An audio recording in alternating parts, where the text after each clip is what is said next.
परम श्रद्धेय श्री स्वामी राम सुखदास जी महाराज के श्रीमद्भगवद गीता पर टीका का अध्याय 2 सांख्य योग श्लोक संख्या 53।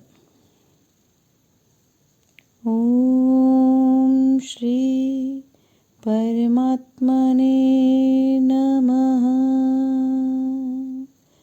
श्रुति विप्रतिपन्ना ते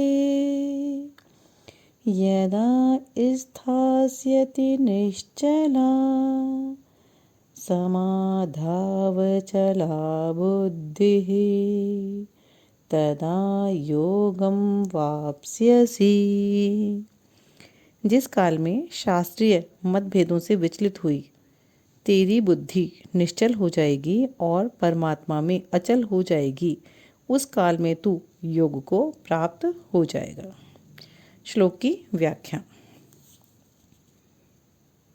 लौकिक मोह रूपी दलदल को तड़ने पर भी नाना प्रकार के शास्त्रीय मतभेदों को लेकर जो मोह होता है, उसको तड़ने के लिए भगवान इस श्लोक में प्रेरणा करते हैं।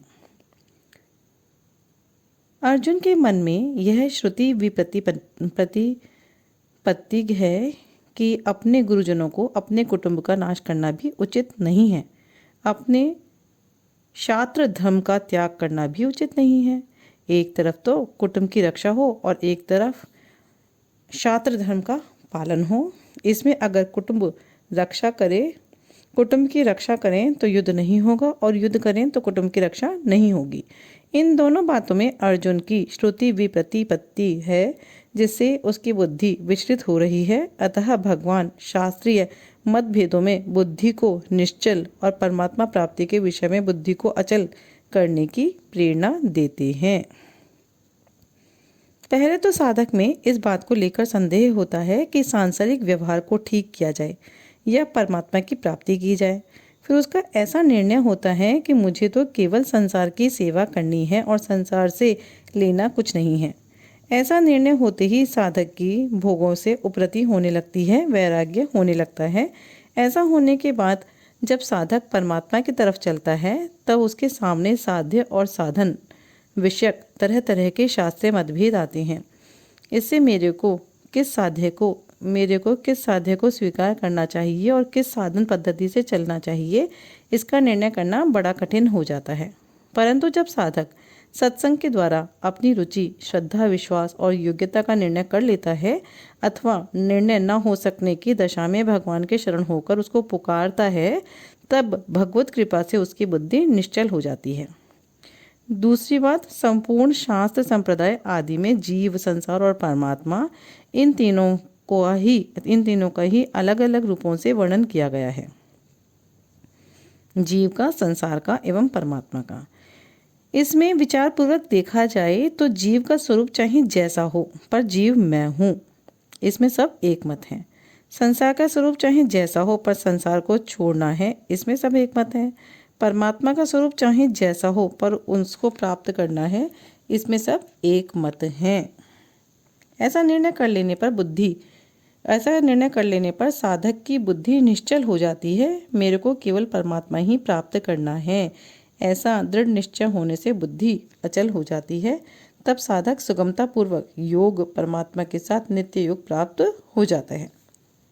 शास्त्रीय निर्णय करने में अथवा अपने कल्याण के निश्चय में जितनी कमी रहती है उतनी ही देरी लगती है, परंतु इन दोनों में जब बुद्धि निश्चल और अचल हो जाती है, तब परमात्मा के साथ नित्य योग का अनुभव हो जाता है।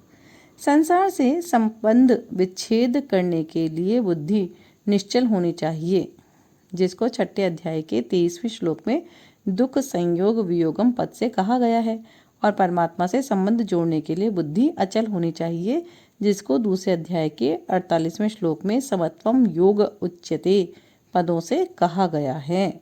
यहाँ तदा योगम वाप्स्यसि पदों से जो योग की प्राप्ति बताई है, वह योग ऐसा नहीं है कि पहले परमात्मा से वियोग था, उस वियोग को मिटा दिया तो योग हो गया।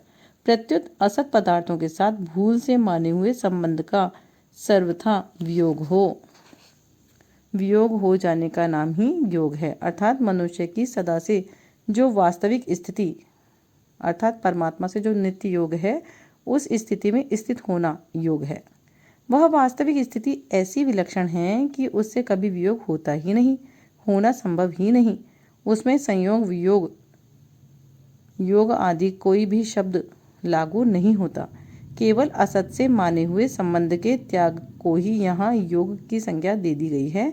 वास्तव में यह योग नित्य योग का वाचक है। इस नित्य योग की अनुभूति कर्मों के द्वारा की जाए तो कर्म योग, विवेक विचार पूर्वक की जाए तो ज्ञान योग, और प्रेम के द्वारा की जाए तो भक्ति योग, संसार के लय चिंतन के द्वारा की जाए तो लय योग, प्राणायाम के द्वारा की जाए तो हठ योग, यम नियम आदि 8 अंगों के द्वारा की जाए तो अष्टांग योग कहलाता है। श्लोक का परिशिष्ट भाव। मोह के 2 विभाग हैं। मोह कलिल अर्थात सांसारिक मोह, और श्रुति विप्रतिपत्ति अर्थात शास्त्रीय मोह। शरीर, स्त्री, पुत्र, धन, संपत्ति आदि में राग होना सांसारिक मोह है, और द्वैत, अद्वैत, विशिष्टाद्वैत, द्वैताद्वैत आदि दार्शनिक मतभेदों में उलझ जाना शास्त्रीय मोह है। इन दोनों का त्याग करने पर मनुष्य का भोगों से वैराग्य हो जाता है, उसकी बुद्धि स्थिर हो जाती है। बुद्धि स्थिर होने पर योग की प्राप्ति हो जाती है, परमात्मा से दूरी मिट जाती है, समीपता हो जाती है। कर्म योग से समीपता होती है, ज्ञान योग से अभेद होता है, भक्ति योग से अभिन्नता आती है। कर्म योग और ज्ञान योग दोनों में से एक की सिद्धि होने पर साधक दोनों के फल को प्राप्त कर लेता है। मनुष्य का केवल अपने कल्याण का उद्देश्य हो और धन संपत्ति, कुटुंब, परिवार आदि से कोई स्वार्थ का संबंध न हो तो वह सांसारिक मोह से तर जाता है। पुस्तकों की पढ़ाई करने का, शास्त्रों की बातें सीखने का उद्देश्य न हो, प्रत्युत केवल तत्व का अनुभव करने का उद्देश्य हो तो वह शास्त्रीय मोह से तर जाता है।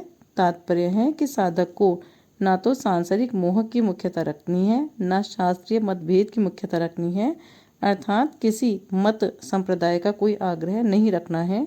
ऐसा होने पर वह योग का, मुक्ति का अथवा भक्ति का अधिकारी हो जाता है। इससे अधिक किसी अधिकार विशेष की जरूरत नहीं है। श्लोक संख्या 53 अध्याय 2 यहाँ संपूर्ण होती है। इति श्री।